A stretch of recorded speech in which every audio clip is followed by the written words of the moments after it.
Chapter 18. Winter's Shadow. As winter descended upon the world outside, the Adler Hotel became our refuge from the encroaching cold. The once vibrant hues of autumn that framed the hotel's grand exterior were now blanketed in a pristine layer of snow, transforming the landscape into a scene of quiet, untouched beauty. Terry and I, along with the other spectral residents, found ourselves drawn inward, not by necessity, but by a desire to uncover the further mysteries and comforts our unique haven offered.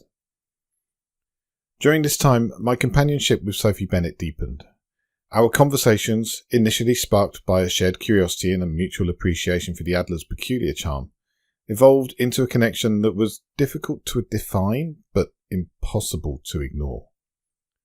We found ourselves together more often than not, exploring the hotel's hidden nooks, or simply enjoying the warmth of the grand fireplace in the lounge. Terry, ever the observer, couldn't help but remark on our growing bond. "You two seem to be getting on quite well," he'd say, his tone laced with a friendly tease, yet I could detect a hint of genuine approval. It was also in this period of seclusion that I came to know Jasper better. A man of indeterminate age, Jasper's background was as fascinating as it was enigmatic. He had been a traveller in life, a seeker of hidden truths and mystical sights. "There's power in the lay of the land," he'd tell me, his voice carrying the weight of unseen worlds. His studies had taken him across the globe, from the ley lines of Britain to the energy vortexes of Sedona. Each journey a quest for knowledge, for a connection to something greater. Jasper's arrival at the Adler was no accident. He believed the hotel itself sat on a confluence of mystical energies, a nexus that explained the peculiarities we'd all come to accept as part of our existence within its walls.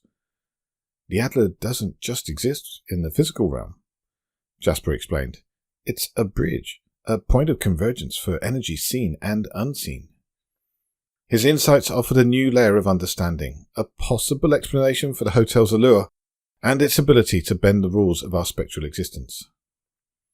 As winter began to wane, the promise of spring whispered through the thawing landscape.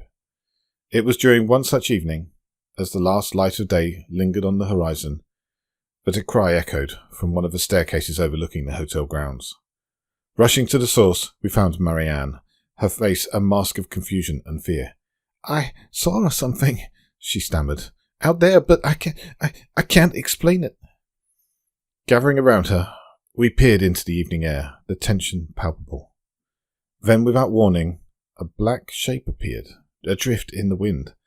Unlike any ghost I had encountered, this form seemed devoid of mass, an amorphous shadow, carried aimlessly by the breeze. A collective gasp filled the air as a second shape emerged.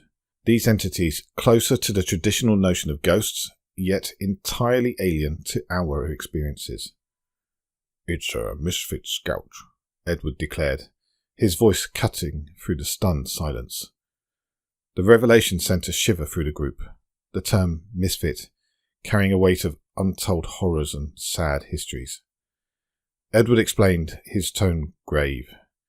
"These are ghosts that have been consumed by the misfit group, their essence so damaged.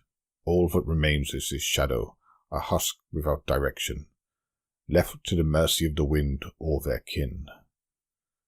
The mention of scouts sent a chill down my spine. "But how? What are they scouting here?" I asked, my voice barely a whisper. "Us," Edward replied.